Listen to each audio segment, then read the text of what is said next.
Hi guys, welcome to the channel. It's my first video and I just want to preface this by saying real quick, apologies for the weird edits and disjointed timeline. I filmed this across 2 separate days, but I hope to improve moving forward and will appreciate your feedback on these videos. I want to eventually do some gameplay videos and my thoughts and opinions on with Aeons and Arkham Horror, Marvel Champions, whatever other card games there might be that I might get interested in getting into. Um, Though I do have another game that I'm interested in, kind of excited to see how it plays out, is the upcoming Nemesis Retaliation. So I do hope to maybe try out the previous ones, Nemesis or Nemesis Lockdown. But anyway, without further ado, let's get going.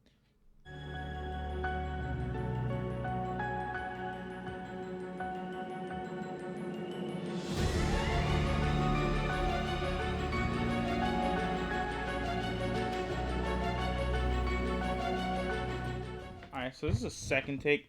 I did realize that the first take looked a little blurry on my end when I reviewed the footage, so just gonna run down through what was on top here again. We have the booklet that kind of shows all the games, top 100 on Board Game Geek, top 250 on Board Game Geek, wow, top 350 Board Game Geek, other game, top 100. Okay, well, so the first game is on top 100, and then from there it just kind of descends. Kind of funny, but this is the games, and you kind of have them in a cool chronological order, so you can see where they all fit in. There's the first Legacy game that Aeons made. I haven't played the Legacy games, both. I haven't played either of them, so I want to try and get into them later down the line. Just kind of when I started collecting these games, not for the Legacy aspect, but I kind of was not a big fan of the Legacy aspect for the fact that you kind of put stickers on the game components, and it makes a permanent modification. So kind of want to play these core sets, but I am interested in the story, so I am interested in maybe possibly getting the Legacy editions and seeing if there's like a reset pack or something like that. I think there is, but haven't delved into those yet. And then here we are at the end, which is the Descent. Now, from some of the previews and stuff, I think the Descent is based before Aeons and 1. And I'm not sure if that creature is the same as Rageborn, the first game. So that's a little cool booklet. It's marketing material, but it's also kind of cool to see the history of the games. This is the Friends and Foes. So this is a new add-on module for the game, kind of giving you a sidekick and also giving the villain kind of like an underling that can change up the fight. I don't know how many there are in the game. I kind of forgot to check. It'll be cool to see different mixtures of them, the different guys, heroes that aid you, different foes that help the villain in their situation. There's a whole little 2-page rules about that. There's a narrative book. I won't open this. There's spoilers in here. There's the story of this Descent game. Then there's Aeons and the Descent rulebook. It's gotten a lot bigger. The first game I think was, oh yeah, it's like, oh wow, 20, almost 20, yeah, 20 pages. Yeah, 20 pages now. So obviously the first game was pretty simple in its mechanics, complex in its strategy. So now they've included rules for expedition modes and all the new add-ons that they added. The here Friends and Foes.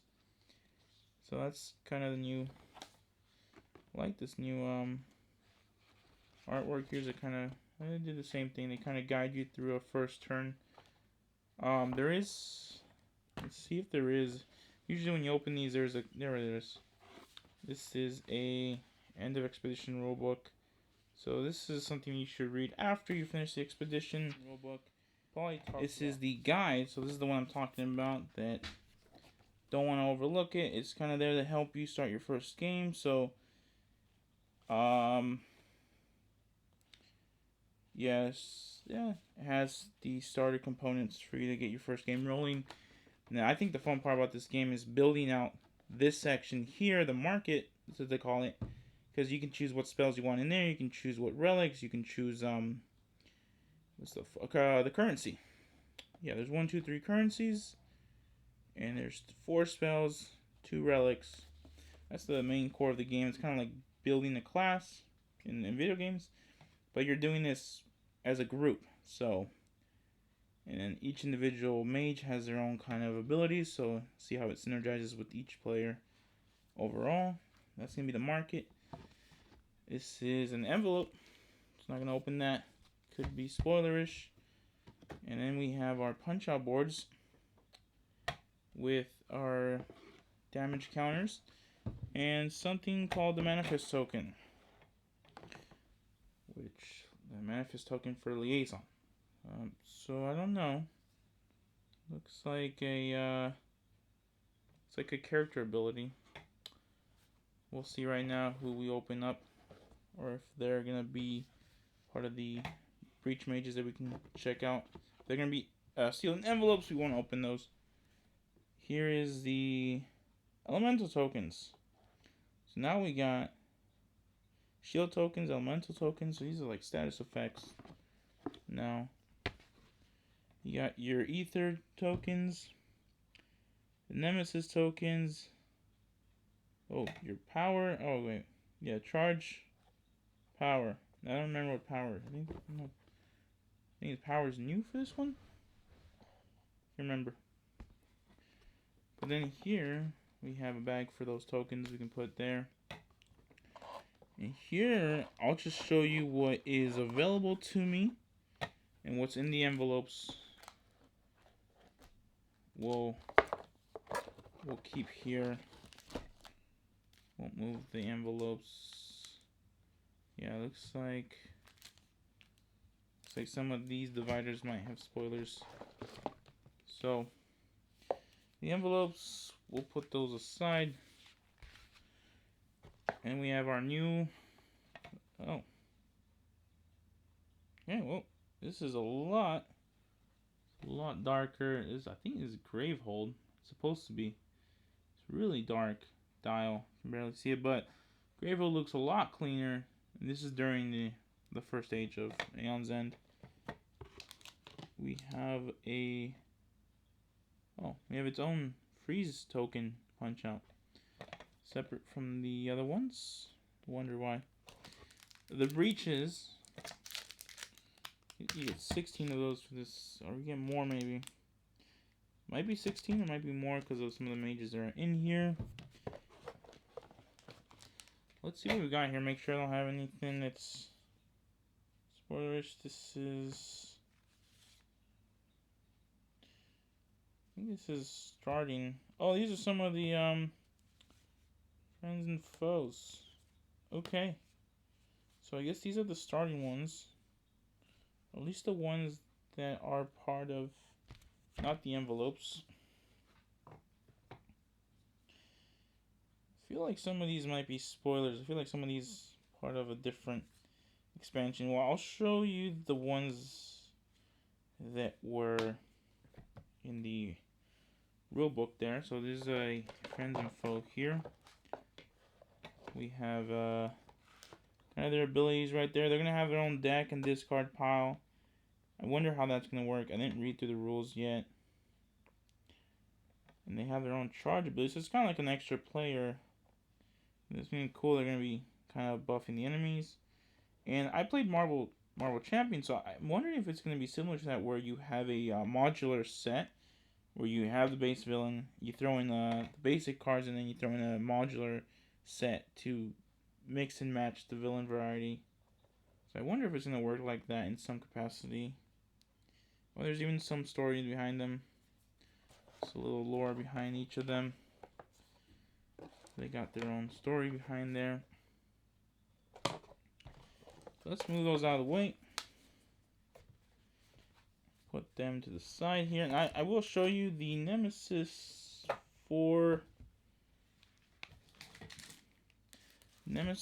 this core game, because I think, since I got the GameFound exclusive, I think there's some packs in here that contain some of the other expansions, but can't tell which ones carry which expansions. But here is the first. Here's the first villain. Actually, kind of looks cool. The Infector. So that's the first guy that you'll be introduced to, and then you'll go on to the envelopes. And here is one of the four. So actually, one of the four mages. Let's put this aside. Leave that there. And we got the four mages. They all have their backstories. So I'm guessing these are the four starting mages. They're kind of cool. Very old school.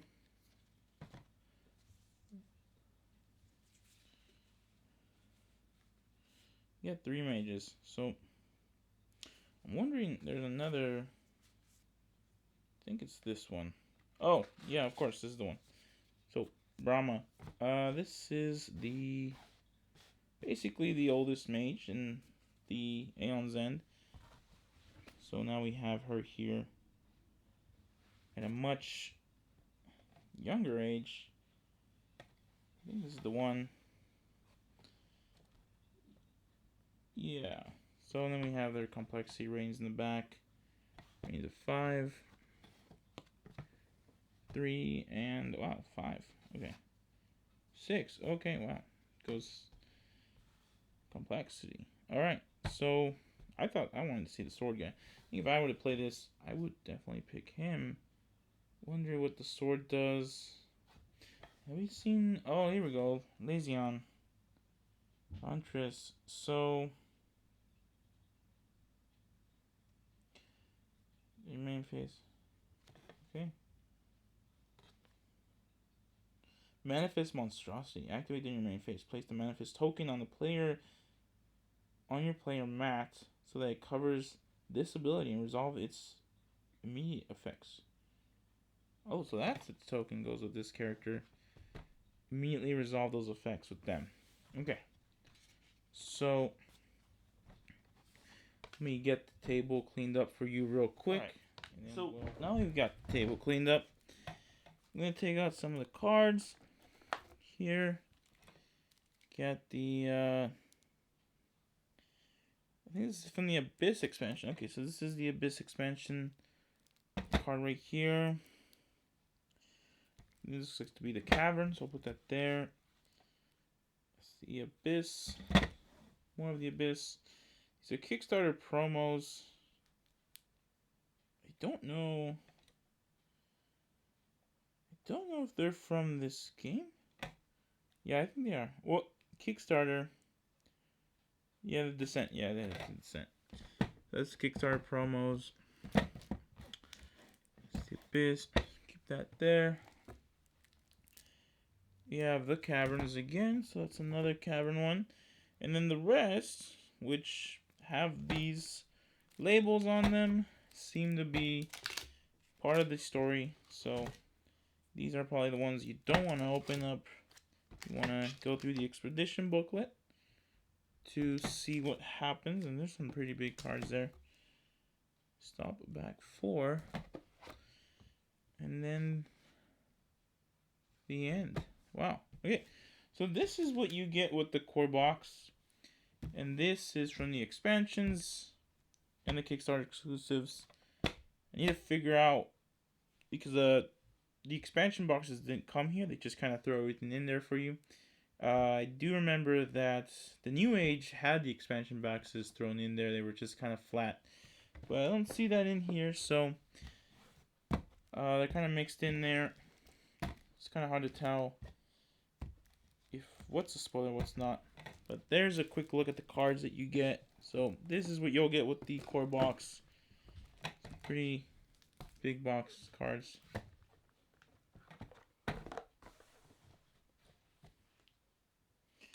And lastly, we have the last 2 box expansions here. We have the... check what this one is. This one is the one with the expedition booklets for both the first game and the second game. Let's see what they have. The expedition booklets to be in this box seem kind of small. See how much they add. I wonder if they're gonna cover all the nemesis, because there's like 7 for each game. Let's see, open that. Pretty empty box. There's a booklet right there. Here's your other booklet. And there's your Breach Mage.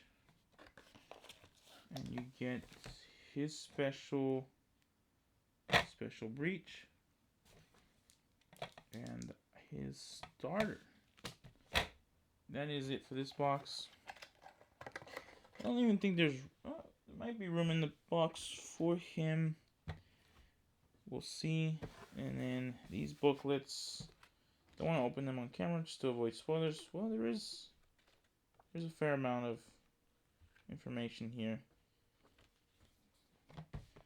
Seems like there's 4 battles, so probably won't cover the expansions that you get, but it will cover the core boxes. We'll see what those are.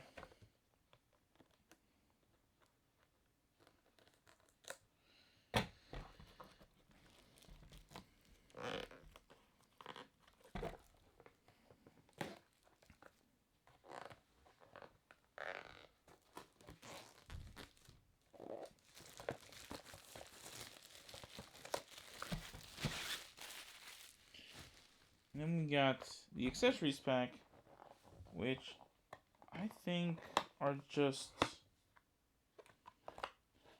I actually don't even know what is in here. I think it's... yeah. So it's just the extra dividers for each of the individual mages. Another deck of cards so that you can give to each of the mages. And you can store them with their own cards without having to dismantle one mage's deck to give back to another mage. So this gives you an extra set of starter cards so you can keep them all together. I'll keep those separate. See if there's room for them in the box. And the last one here, Legacy of... okay, this is the Legacy of Gravehold player mats. So I actually got 4 of these, and already opened 1 pack, so keep those in there for now. But this is Legacy of Gravehold player mats. Kind of see where you can put your cards on when you're playing the game. Which I kind of like. They're cool. They're small. The mat that I got with this game, though, because there is a mat for the rest of the game, the Nemesis and the market cards and all that, and I think you could use it for the other games. I haven't really seen too much. We'll see right now. I mean, it's been a while. This game was back a year ago, almost. So it's been some time. Let's see if it fits on the camera. Alright. You can see it all right there. Got the market. Got room for the market cards. We're going to get this flattened out eventually. Yeah, I guess you could play this with the other Aeons games because you can use the market. You won't use this section right here. You'll mostly use the Nemesis dial right here, and then that. The turn order decks right there. There's a lot of more spaces now. There's the friends and foes section here. There's a lot of stuff here that I'm actually... There's this Thanos. Oh, the Outcast Thanos. Okay. So this is from the other game. So yeah, they did make some... You can bring those, some of the additions from the previous games with this, and you can use this mat with the other games. You just won't fill up the whole real estate of this mat. You'll mostly just, if you play the original games, you'll mostly just stick here with the market cards. You'll ignore that and that, and then when you play the Descent, you'll kind of have all this. This is what the full game will look like once you have it on the table, loaded out. A lot more real estate with this game. But anyways, that is the unboxing for the Aeons and the Descent. Hey guys, so in this segment right here, we're going to take a dive into some of the starting cards, which are the 9 market cards, supply cards as you call them. I just want to take a quick glance at them, do a little acknowledgement, or see what we have, a little theory of them before we start playing, because I want to just see how how they are and how they might function in the future, what ideas I might get from them. And so let's do the first up. We have the we have the 4 spells, 2 relics, and 3 gems. So I want to start with the 3 gems because it kind of makes sense to start with the gems since those are the ones you're going to need first in order to start playing these spells and the relics. And maybe the relics second, since those are kind of like assists, I guess you could say, for your spells, and then we'll save the best for last of spells. So let's start up with Washium. So I think I'm pronouncing it right. Washiums. You gain 2 ether. You may spend 1 ether to focus your closed breach with the lowest focus cost. Okay. So this is pretty good to get you started. Getting your breaches open is important, and with the ability to generate 2 ether, in reality, you're generating 1 ether and using the other ether to focus your breaches. But afterwards, when you have your breaches set up, this card's still good. You can play it for 2 ether to help you gain some charges. So that's a pretty good starting card. I think I might want to have this one on my starting roster unless something better comes along that can help us to get up and running on your breaches faster. Alright, so next up is Thallium. So from what I read in the rule book about Immolate, I think I'm pronouncing it right, is that this card is a good late game way to get rid of cards in your hand. That's because Immolate lets you destroy a card in your hand, but it activates after you stack another elemental token or the minion dies. So I guess if you get this card in the mid game after you have your breaches going, then you can try to get rid of those sparks and fill your hand up with better spells. That's cool. But we'll get to see what the spells do in a minute here. Okay, so here's Acidic Flowmite. Yeah, I'm not sure about this one. It's similar to the last one, but this one doesn't have the Ortex. So essentially you can do both. You can gain 2 ether and put an Emulate token on the Nemesis or minion card, but you do have to spend a charge. I don't think I like this one as much because you're trying to build charges early game. Okay, so here's Acidic Flowmite. Yeah, I'm not sure about this one. It's similar to the last one, but it doesn't seem to have the or text. So essentially you can do both, gain the 2 ether and put the Emulate token on the Nemesis or the minion, but you do have to spend a charge. I don't think I like this one as much because if you're trying to build charges early on to get the Emulate benefit, then you end up having to pay to replace that charge.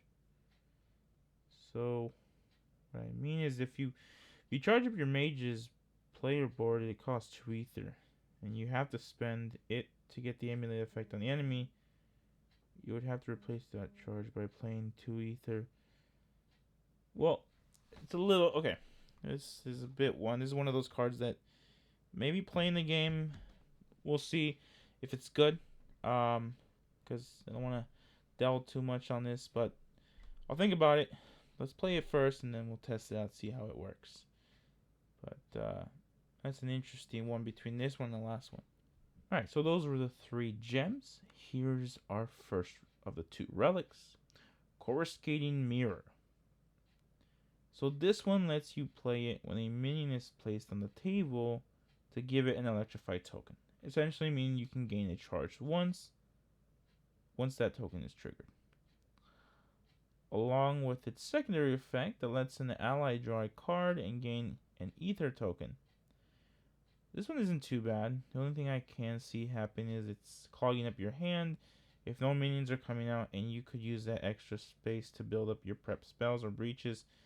It's a good relic to collect after you have a good setup, I think. So yeah, I think that's what I see on this one. Okay, lastly, we have the Defensive Dome. This one's actually quite useful to get on early. So you essentially get a free defense. If something doesn't go your way, you can destroy this card to get rid of an attack card from the Nemesis, as well as heal any player by 2 points. So as a safety net, this one seems quite good to get early on. It's kind of disappointing that it is a one-time use, and the supply only carries 5 of these per game, so essentially you only have 5 saves, I guess. And if you're playing with 4 people, Each one can hold on to one, or one person can hold on to two. And it's not just that, but it's also really expensive to get. There's also a new effect called the development zone, which allows a player to pay for the bottom cost so that the number under the 7 in the top right corner, and then another player can later pay the remaining cost to gain it. So I think you pay for to get into the development zone, and then someone else, whoever it can be, the same person or someone else, can come back and pay the other 4. I guess in that sense, it's sort of a good card because you can kind of develop it. I haven't played yet, so see how that works out. But it is a pretty good card to get. You can buy it at once for 7, or you put it on layaway for 2 turns and then get it back when your crystals come around. That's if your crystals come around next turn. You have a bunch of prep spells and it might clog up your hand.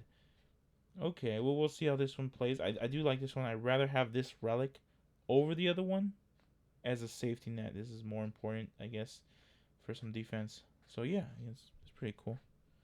Alright, so here's our first of the 4 spells. Silent Sting. This one looks good if you can stack it.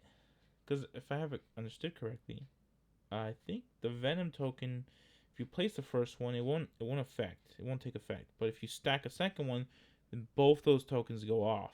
So essentially, each poison token, Venom token, would do 2 points of damage. So if you have 2 cards back to back, you stack them, set off that Venom, you would get 6 damage, right? Because 1 from the card and then 2 from the Venom tokens from both cards. So you can stack them. I guess it's a pretty good card. You'll have to pay though. It's like about, I guess, what is it, 6 to get the cards out. You get 2 of those, or we'll have to see. But that one's pretty cheap entry. That one's a pretty good one to get. Maybe some build up in your deck since it's pretty cheap to get. So kind of like that one. So far, so good. Alright, we have Restoration Siphon. So for 7 ether, you can deal out 6 damage to a single target, or if in a pinch, you can damage an enemy by 1 and heal Gravehold by 3. Well, that's not bad. I would still prefer to pay 6 ether to get the 2 Silent Sting cards and get 6 points of damage that way. Or if you're late game and you have enough ether, you could go for this one and use it to heal Gravehold, because most likely Gravehold's going to be in danger towards the end. And stack the damage to deal 12. You can get 2 of these to do 12, I guess. Or heal Gravehold by 6. Well, yeah, it's a good one to get. It's a good one to have, but it's a little expensive right now. So once you start playing late game, mid game, it's a good one to start breaking up on. Alright, so up we have Time Rift. Now, first off, the artwork on this card is actually pretty cool. I'm actually excited to maybe try out this character first. I think his name is Thoraxir, something like that. I'll have to look through the box again. But this one, I really like the artwork on it, and I'm kind of interested in this character.